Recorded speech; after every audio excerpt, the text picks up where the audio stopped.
ಜೀವನ ಎಂಬ ಈ ಸುಂದರ ಪ್ರಯಾಣದಲ್ಲಿ ನಿಮ್ಮ ಸಂಗಾತಿ ಈ ಜೀವನ ಜಾತ್ರೆ. ಎಲ್ಲರಿಗೂ ನಮಸ್ಕಾರ. ಭಗವದ್ಗೀತೆ ಅಧ್ಯಾಯ 3 ಕರ್ಮಯೋಗ. ಆಧುನಿಕ ಒತ್ತಡದ ಜೀವನಕ್ಕೆ ಶ್ರೀಕೃಷ್ಣನ ಮದ್ದು.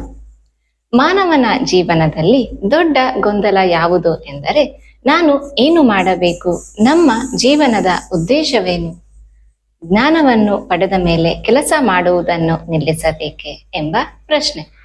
ಇಂತಹದ್ದೇ ಗೊಂದಲ ಅರ್ಜುನನನ್ನು ಕಾಡಿತ್ತು. ಯುದ್ಧ ಭೂಮಿಯಲ್ಲಿ ನಿಂತಿದ್ದ ಅವನ ಮನಸ್ಸು ಮೋಹ ಮತ್ತು ಭಯದಿಂದ ತುಂಬಿತ್ತು.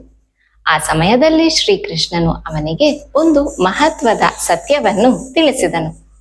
ನಾವು ದೇಹವಲ್ಲ, ನಾವು ಆತ್ಮವು, ಅದು ಅವಿನಾಶಿ ಎಂದು ತಿಳಿದ ಮೇಲೆ ಯುದ್ಧದಂತಹ ಕಠಿಣ ಕರ್ಮವನ್ನು ಮಾಡುವ ಅಗತ್ಯವೇನು ಎಂಬುದು ಅವನ ಪ್ರಶ್ನೆಯಾಗಿತ್ತು. ಜೀವನದಲ್ಲಿ ಕೆಲಸ ಮಾಡದೇ ಇರುವುದು ಪರಿಹಾರವಲ್ಲ, ಕೆಲಸವನ್ನು ಹೇಗೆ ಮಾಡುತ್ತೇವೆ ಎಂಬುದೇ ಮುಖ್ಯವಾಗುತ್ತದೆ. ಇದಕ್ಕೆ ಶ್ರೀಕೃಷ್ಣನು ನೀಡಿದ ಉತ್ತರ ಇಂದಿನ ಬದುಕಿಗೆ ಅತ್ಯಂತ ಅವಶ್ಯಕವಾಗಿದೆ.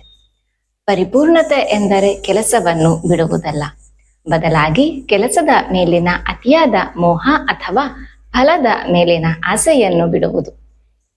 ನಾವು ಫಲಿತಾಂಶದ ಬಗ್ಗೆ ಚಿಂತಿತರಾದಾಗ ನಮ್ಮ ಮೆದುಳಿನ ಸಾಮರ್ಥ್ಯ ಕಡಿಮೆಯಾಗುತ್ತದೆ. ಶ್ರೀಕೃಷ್ಣನ ಪ್ರಕಾರ ಪ್ರತಿಯೊಂದು ಕ್ರಿಯೆಯನ್ನು ಒಂದು ಸೇವೆಯಾಗಿ ಅಥವಾ ದೈವಿಕ ಅರ್ಪಣೆಯಾಗಿ ಮಾಡಿದಾಗ ಆ ಕೆಲಸವು ನಮಗೆ ಹೊರೆಯಾಗದೆ ಆನಂದವಾಗಿ ಬದಲಾಗುತ್ತದೆ. ಶ್ರೀಕೃಷ್ಣನು ಅರ್ಜುನನಿಗೆ ಹೇಳುತ್ತಾನೆ, ನನಗೆ ಈ ಜಗತ್ತಿನಲ್ಲಿ ಸಾಧಿಸಬೇಕಾದದ್ದು ಯಾವುದೂ ಉಳಿದಿಲ್ಲ, ಆದರೂ ನಾನು ನಿರಂತರವಾಗಿ ಕಾರ್ಯನಿರತನಾಗಿದ್ದೇನೆ. ಒಬ್ಬ ನಾಯಕ ಅಥವಾ ಜ್ಞಾನಿಯಾದವನು ಸುಮ್ಮನೆ ಕುಳಿತರೆ ಸಮಾಜವು ಸೋಮಾರಿಯಾಗುತ್ತದೆ. ರಾಜರ್ಷಿ ಜನಕನಂತೆ ಆತ್ಮಜ್ಞಾನವನ್ನು ಪಡೆದ ನಂತರವೂ ಸಮಾಜದ ಏಳಿಗೆಗಾಗಿ ಮತ್ತು ಜನಸಾಮಾನ್ಯರಿಗಾಗಿ ಮಾರ್ಗದರ್ಶನ ನೀಡಲು ನಾವು ನಮ್ಮ ಕರ್ತವ್ಯಗಳನ್ನು ಮಾಡಲೇಬೇಕು. ಪ್ರಕೃತಿಯು ಸತ್ವ ಶಾಂತಿ, ರಜಸ್ಸು ವೇಗ ಮತ್ತು ತಮಸ್ಸು ಆಲಸ್ಯ ಎಂಬ 3 ಗುಣಗಳಿಂದ ಕೂಡಿದೆ. ನಮ್ಮ ದೇಹ ಮತ್ತು ಮನಸ್ಸು ಈ ಗುಣಗಳಿಗೆ ಒಳಪಟ್ಟಿದೆ. ಆದರೆ ನಮ್ಮ ನಿಜವಾದ ಸ್ವರೂಪವಾದ ಆತ್ಮ ಇವುಗಳಿಗಿಂತ ಮಿಗಿಲಾದುದು.